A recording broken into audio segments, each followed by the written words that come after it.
Uma boa noite a você que nos acompanha. Este é o seu programa Olhos Abertos, de olhos abertos para você na tela da Rede Premium TV. É sempre um grande prazer estar na sua companhia e trazer a você os fatos e acontecimentos rotineiros do nosso dia a dia.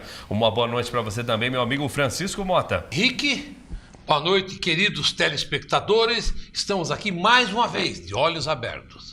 Muito bem, hoje estamos recebendo aqui no nosso programa a presença do Reginaldo Borges Salles, ele que é coordenador da Defesa Civil no município de Jandira. Vai dividir um pouco do seu conhecimento e falar um pouco para nós da importância desse trabalho que é desenvolvido pela Defesa Civil. Um trabalho fundamental em quesito de prevenção no que está se dizendo aí, né, nesses primeiro mês do nosso ano, agora caminhando para metade do segundo mês do ano, onde infelizmente nós temos visto diversos desastres acontecerem e na maioria das vezes por conta de falha humana, não é isso, Mota? É verdade, lamentavelmente, né? Temos coisas terríveis acontecendo. Tivemos há 3 anos Mariana, mas esse ano tivemos Brumadinho, agora o incêndio no Rio de Janeiro, e por isso que a presença aqui de alguém que tem conhecimento de defesa civil vai ser muito importante, como disse o Henrique, para trocar informações com você que está nos assistindo aí na sua casa. Muito bem, Reginaldo, pode se apresentar e falar um pouquinho do seu trabalho, do que você desenvolve para o nosso telespectador? Fique à vontade. Boa noite, Henrique. Boa noite, Mota. Boa noite aos telespectadores e obrigado pela oportunidade. Como o Henrique falou, eu sou coordenador da Defesa Civil do município de Jandira. Comecei a minha carreira na Defesa Civil de Osasco, onde eu permaneci por 12 anos. Participamos aí da formação da Defesa Civil nos moldes que ela é nos dias de hoje. Costumo dizer que o meu batismo de fogo foi o Osasco Plaza. Começamos aí com o Osasco Plaza. No ano seguinte nós tivemos a queda do teto da Igreja Universal, e depois também tivemos aí a participação dos 2 aviões, na queda dos 2 aviões da TAM.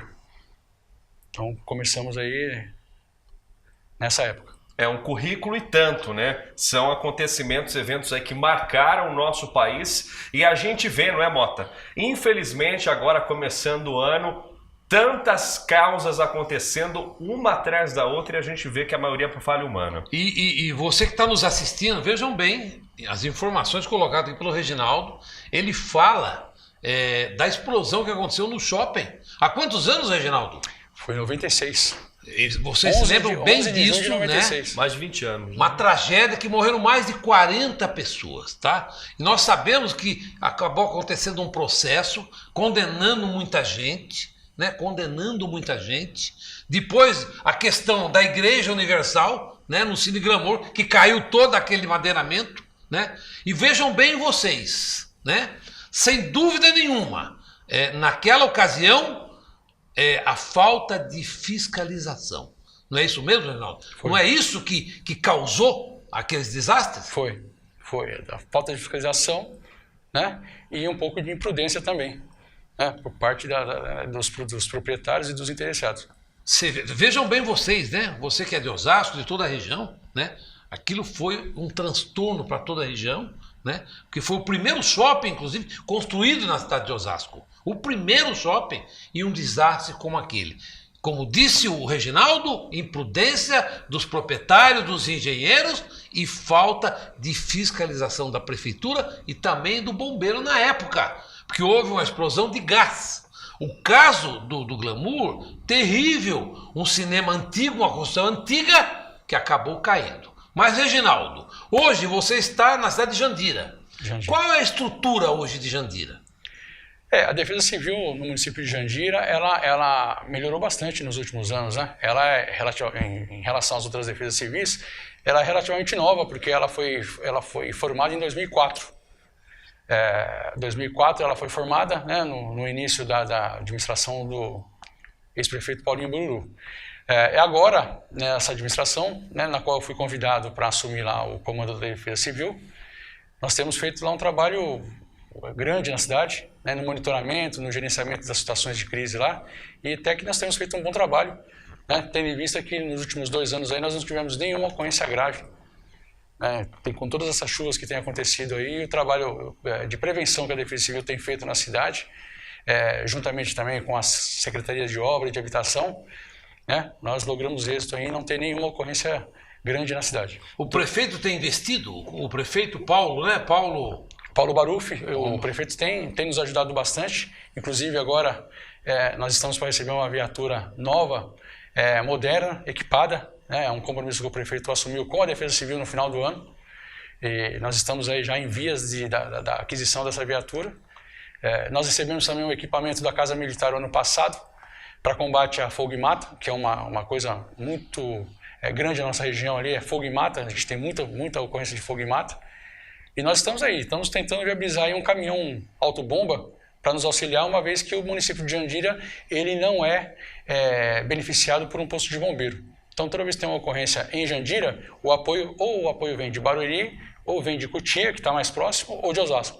Muito bem. Reginaldo, hoje a gente vai falar de alguns episódios, né, que vem acontecendo aí, como eu mesmo citei no início do nosso programa, mas especificamente eu queria que você, antes da gente entrar nestes assuntos, que você explicasse um pouquinho para o nosso telespectador a importância do trabalho da Defesa Civil, como que é o dia a dia do trabalho da Defesa Civil, rapidamente, para que o nosso telespectador possa ter uma visão da função dos profissionais que desenvolvem essa atividade e que a gente só ouve falar, mas não sabe exatamente o que faz.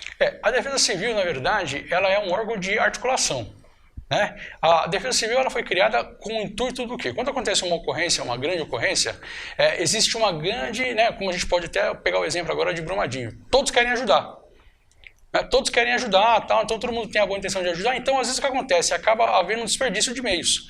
Então a Defesa Civil ela foi criada no intuito de articular, ela é o órgão que vai articular, vai colocar cada departamento para fazer o seu trabalho, né, para que o bombeiro consiga fazer o trabalho final.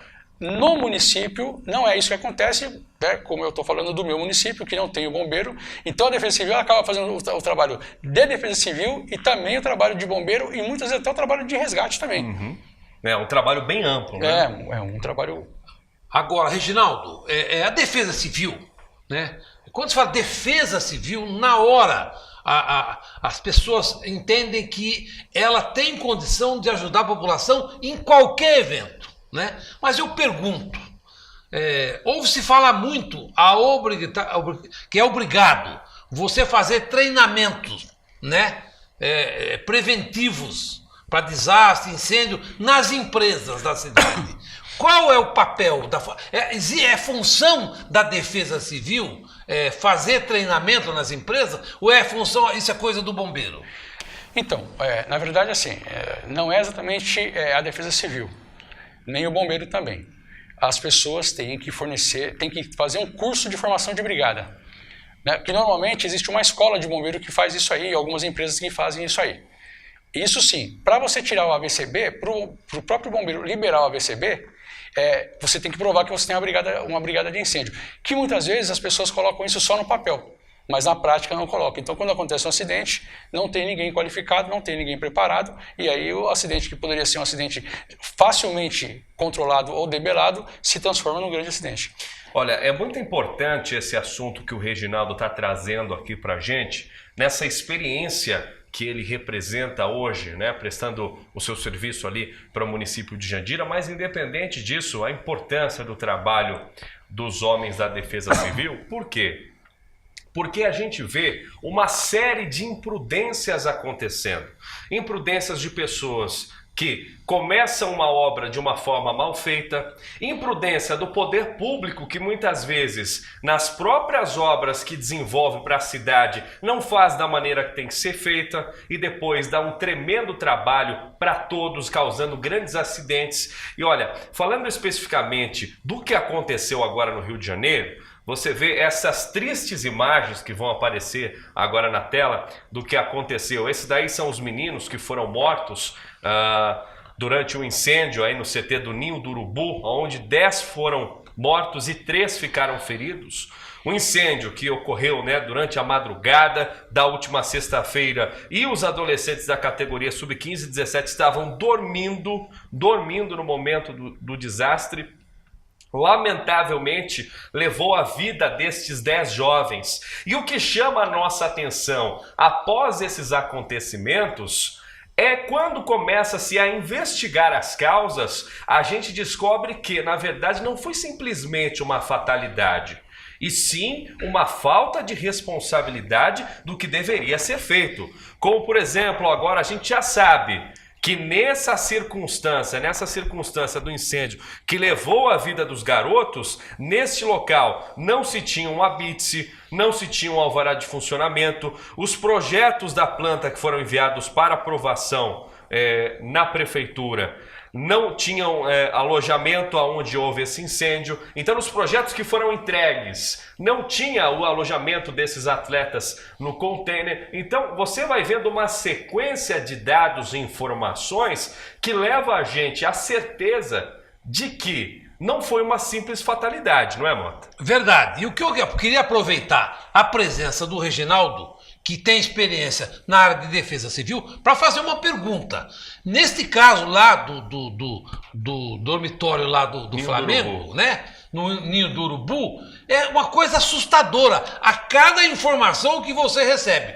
O bombeiro disse que fez 3, 4 vistoria, mas ele só olhava, só fazia a vistoria naquilo que estava na planta. O container nunca foi vistoriado. Como pode o bombeiro ir naquele local e não olhar o que estava em volta? Como é isso? Não é responsabilidade do bombeiro? Ele não teria que falar que aquilo não podia estar naquele local? Então, na verdade, assim, o bombeiro, ele deve ter feito a vistoria, deve ter feito várias vistorias, né? O que está na planta, pelo que eu entendi, né, pelo que eu acompanhei, o que está na planta não era o que de fato estava no local, né? Então eu acredito que tenha sido uma sucessão de erros, né, e de desinformação que acabou resultando num evento catastrófico que foi a morte dos garotos. E outra coisa, me parece que a prefeitura deu 30 multas, Reginaldo. A prefeitura deu 30 multas. O bombeiro foi lá e fez a vistoria. Eu pergunto, não era hora da prefeitura ter acionado ali, com tanta reclamação, a Defesa Civil?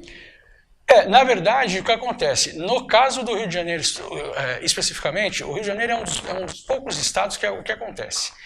Aqui, a Defesa Civil está inserida na Casa Militar, junto com o bombeiro. No Rio de Janeiro, lá existe a Secretaria de Estado da Defesa Civil. Então, o bombeiro está inserido na Defesa Civil. Então, lá tudo é Defesa Civil.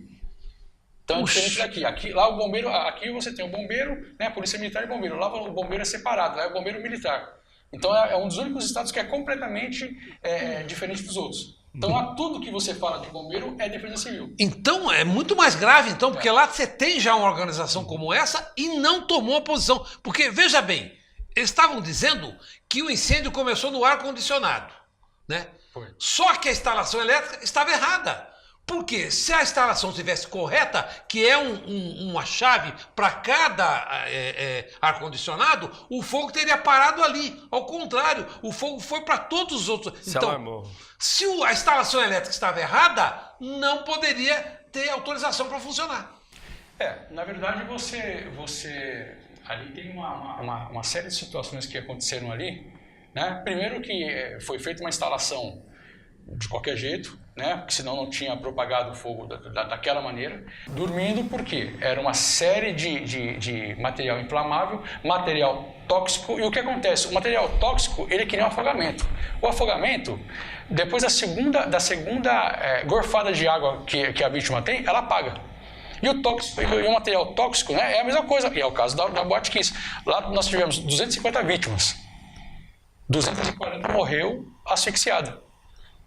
Então, é a mesma coisa, o garoto estava dormindo, respirou o ar, perdeu a consciência, acabou na fatalidade que aconteceu. Lamentavelmente, Lamentável. né?